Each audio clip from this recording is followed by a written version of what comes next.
All right, guys, today we're going to be going through some service manual information about how to locate grounds and visualize where they are so you can check them out and inspect them for damage.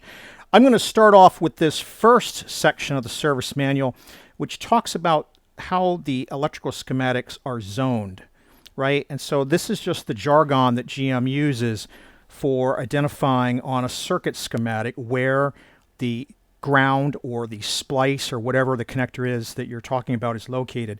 So 100 to 199, it's going to be under the hood area or the front wheel wells or the front of the vehicle. 200 to 299 will be the dash instrument cluster area. And then the doors are going to be numbered from 500 to 599, 600 to 699, 700 to 799, 800 to 899. If you're locating, for example, power window motors or power lock solenoids, they'll have a circuit connector or ground if associated with that of these numbers. And then everything in the passenger compartment right up through right before the rear wheel wells will be 300 to 399. Now this is, normally what you're talking about in an SUV. Obviously, if it's a pickup, then you got the bed here, and so these numbers would end sooner, and they'd be picked up by 400 to 499, which is the tailgate, the bed area, and then the tailgate would be 900 to 999. So those numbers are how you locate roughly where a ground's going to be. Now let me show you some other information the service manual helps and tells you about after I show you like an example. So here's an example circuit here, right? This particular one I'm just showing for the reason that you might have to also pay attention to service bulletins. So this is something about an auxiliary battery connection. And here we can see there's a ground located down here at G113. And from the zoning we went through, we can tell, well, 113 is in the range that it's under the hood. And the reason I'm showing you this one is, and you have to pay attention because even the online or printed service manuals can have some corrections or errata. Here's a service manual update that came out as a service bulletin, way back in 1997. And what it did was it corrected that ground, hopefully you guys can see that, to G107.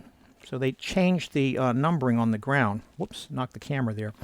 But yeah, they changed it to G107 from what it was before. So that's another thing you want to make sure of, is that you have access to and you've been able to look at the service bulletins to make sure that the book and the documentation is correct. So let's take a look at some of these other kind of sample schematics in here. Here's one. Let me see if I can pull this back a little bit so this will fit.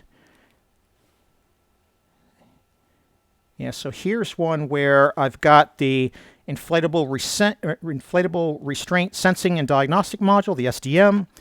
I've got a front end discriminating sensor. I got the window defogger grid for the rear. I got a fuel pump and sender primary, secondary if you had an auxiliary tank, fuel pump and sender. These are all either gas or diesel options. And all these circuits come down to these grounds: G201, G300, G404, and G404 here. And so again, with the zoning, we can tell, well, the G201 is somewhere, and again, I'll try to kind of bounce back and forth on the zoom here. We know this is somewhere in the dash area. We know this one is somewhere in the interior, and we think about that this was the one for the rear defogger. That makes sense. It's going to be somewhere in the rear liftgate area, for example, on a SUV, or it's going to be somewhere right behind you on a pickup truck. And then 404, we know that's going to be in the bed area. Now, it doesn't mean it's actually in the bed, of course. It could be on the frame rail underneath it, but it tells you the kind of the general area where you're looking. Some other examples here that I'll show you. Let's see if we can find something that's a little bit more complex to look at here. Yeah, here's another one. So here's one where we have our tail lamp for our stoplight, license lamp left and right. Here's the right-hand tail lamp. Here's the left-hand tail lamp, right-hand, left-hand, right-hand tail lamp, right? So this is basically the whole tail lamp area. And if we go all the way down here, we can see, well, that's connected to a G401 ground, unless you have a chassis cab, right? So they put these kind of notations on here. And this is actually the same ground. This 401 is the same ground that kind of loops up and is left hanging as part of the trailer ground that's taped in the back for if you're going to put a hitch on your pickup truck or other truck. You'll find this kind of taped up in the back if you've never used it. And then similarly, these other ones come into the same 401 down here. Another example of that same circuit here. So on this one, we were looking at a standard type of rear end. Here we'll look at an example with dual rear wheels. And so we can see we have the same lamps all on the top. There's a big splice. By the way, the S's are splices. So there's a big splice in that rear tailgate area, 411. But we can come down here and see our same G401 ground. It's just wired a little bit differently. Same trailer ground typed in the back, whether you have single or dual rear wheels. Other examples, just to kind of show you how to read this. Here's one where we can see, here's the instrument panel fuse box. And we have some comments here. They're telling us, for example, this is only used in a Suburban or utility like a Tahoe or a Yukon. This is only used in pickups, so think like Silverado and Cheyennes or WTs. And all that kind of jargon and nomenclature will be on the schematic. And here we can see we have a G200, which is going to be an instrument panel located ground on this particular circuit. And this is connected up to, for example, our auxiliary power connectors where we can charge our phone, for example. But that same circuit goes into a splice up here at S272. So that splice is also in the instrument area. And that guy runs all the way down to, on some vehicles, an auxiliary power connector in the rear. And that goes to a rear located ground, G400. So just kind of showing you some examples of how these numbers can help you get a general idea on where the ground is at. Now, another level of detail the service manual will give you is it'll list all these numbers out in a certain section. It'll tell you whether it's gas or diesel. In some cases, it'll give you information about the engine size, if that's appropriate to locating it. And it'll give you the actual kind of English description on where to locate this. Like, so, G102 on a diesel engine, it's on the left front side of the intake manifold is where you would look for that ground to be located. Or G103 gas on the right front side of the engine near the thermostat housing. All right, so they give a lot of very important information to help you locate what you see on the schematics I showed you. And they go through this for all of these grounds, for every engine and for every type of optional vehicle, whether it's a base pickup, and a top-end pickup, an SUV like a Tahoe or a Suburban or what have you, extended cabs, crew cabs, in chassis vehicles that are ready to have a dump truck bed or something put on them of that nature by an aftermarket upfitter after they were purchased. The next level of detail in the service manual is actual drawings of where things are located. This example is the underhood lamp. Let's start with the simple one here. So we can see here's the underhood lamp and the wiring harness, and then we can see down here that it's telling us that we have a G108 ground. Number 2 is G108, and if we follow up our schematic on number 2, and we can see, well, there it is, right? And so to help put all this in perspective, for example, so that's the drawing.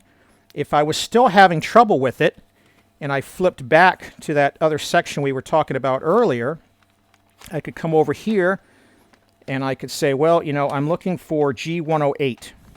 And I could look here and see that G108 is in the top center of the bulkhead. Think about that as the firewall.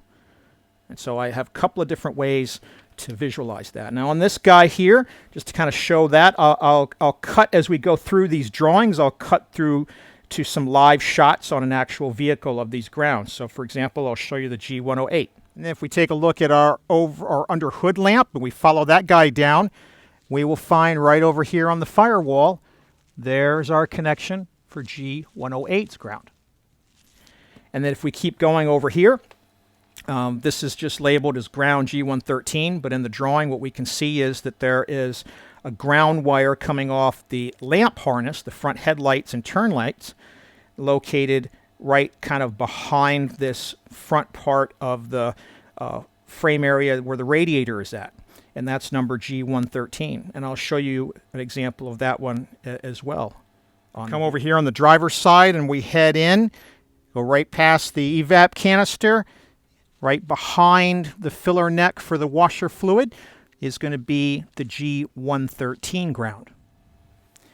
And going through some of these other ones, ones we have here. So here is, for example, on the tail lamp harness with a trailer harness. So everything except a chassis cab. We can see in the drawing here around the rear bumper, it's trying to show us, well, there's a bunch of stuff connected here. There's a blow up over here of some of this coiled up. And then there's a blow up over here of some of this. And what we're interested in are these connections here, because they are actually G401. So number 2, these 2 that are bolted to the frame, that's your G401 ground that we were talking about earlier. On this pickup model, if we come up on the driver's side and look up on the frame rail here, we'll see G401 mounted right at the top.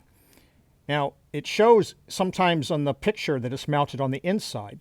So you can tell that over time the factory will sometimes change the position. I'm just going to show you over here is the harness running up behind that then splits off for your trailer harness that's tied up. In my case, it's in use, but that's that whole connection that we saw on that page. And then another example I could show you over here is, for example, on a diesel.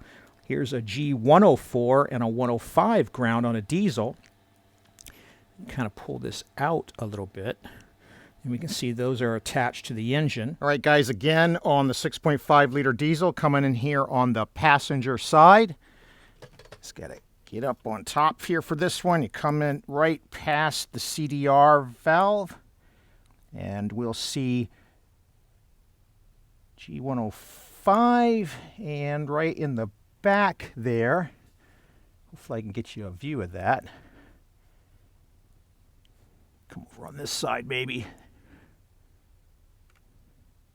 There he is. Right in the back there's G104. Here's an example on a Vortec 5 liter or a 5.7 liter for G104 on a gas. And so a G104 on a gas is located right back here in the back. I'll blow that up a little bit. Right back here in the back. And then there's also number 6 is G110. And G110 would be located on that same stud. So there's just the same stud is holding 2 different ground straps in this particular engine. Okay, on a gasoline engine like this Vortec 5.7 liter, you come in on the passenger side, right where we see the alternator and we see the passenger side cylinder head here. We got to follow it back around. I got a flashlight set up here where you guys can see. And we come right back down here and zoom in on a gasoline engine. There's the stud for our G110 and our G104 grounds. Some other ones we can show real quick, just, you know, as other examples. Here, for example, is ground G105 on a gas engine. So here we see what looks like a Vortec 5.7 liter. And right down here on the front left of the engine block, we see an indicator showing us that this cable going to this stud is G105. All right, guys, and then as we come in over the battery here on this Vortec 5.7 liter, and we come right down here to the front of the engine block, if I can get you a good view, there is G105. He's got a little bit of crud around him, but you can still make out where he connects into the block, and that's where that ground would be located, coming up from the battery. And so all through the service manual, you'll see examples like this. Now, some of them, you know, we can look at today. Others we can't. Like here's an example of on a pickup truck of G300, which is the ground for the rear defroster grid. We can see that this guy is kind of buried inside of the upper cab bulkhead, right? So we see a blow up here showing the cable running down. It comes out on the inside. And so we'd have to take off trim and panel work to see that, but it helps you locate where that is if you needed to go service something like that. I think that that's probably a lot of these other ones now are just getting into non-grounds, just regular talking about different connections. Here's another one that's interesting. So G103, so all gas engines except the 7.4 liter. Right down here next to the EGR valve is a ground known as G103. And we'll take a look at that one too. I'll give you a shot of that. All right, folks, and here is G103. There's your EGR valve. There's your thermostat housing on this Vortec 5.7 liter, so there he is. Then over here, grounds 101, 102, and 103 on a diesel engine. So on a diesel engine, we're going to have 2 batteries. And we're going to have a ground over here on the the fender side, which is going to be G101. We're going to have a ground over here on what's called the right-hand side cylinder, which of course right hand is from the driver's perspective. So right hand's passenger side, left hand's driver's side. So we have G102 here. And then on the opposite side, we have G103. We'll take a look at these as well. All right, guys, coming in on the passenger side on this Vortec V8. This particular one would be the same for diesel as well. Right behind the battery over here, we find G101. All right, guys, on this 6.5 liter diesel, G101 is in the same place over here behind the battery. And as we pan over to the engine itself, and we're looking at the side of the passenger side cylinder head, I should say, right down in here, right back there is G102, which is that stud there where the ground is bolted. And then, guys, again, on the 6.5 liter diesel, coming in from the driver's side, coming in past the brake computer, past the brake master cylinder area, and then coming up over the upper radiator hose. As we come up over around here, we can see this attachment here, and that's G103 on the driver's side cylinder. Splice those in and give you an idea. I hope this helps you out for how to digest and make use of the service manual information. You know, you get something like, here's another popular one here. Here's an example of the fuel pump and sender ground for a single tank. And we can see on the base view, they show us a drawing of a ground connection held down by a bolt into the frame. And then they do a blow up here. And in the blow up, they show us, well, there's some additional harness work and another ground that attaches up here. And what turns out is that the ground that's down here, which is labeled 1, is G404. And that's for a gasoline setup. And then there's a G404 that's labeled as 5. And we pop up to 5. What we can see is that this is typically the setup you have with diesel, because you have a sending unit that sits up and mounts to that upper frame rail right above the rear differential area. And so I'll show you that as well. All right, guys, from the rear of this pickup truck with the Vortec V8 gas engine coming up from the rear differential, coming up by the gas tank, coming up by the frame rail, coming up right in here, this cable here, or this harness connection rather, this is your G404 ground for the fuel line system. It's kind of hard to see in this view, so I'm going to move that a little bit. But if I come up here, this guy right here, the bolt's about maybe ½ inch to 3/4 of an inch in.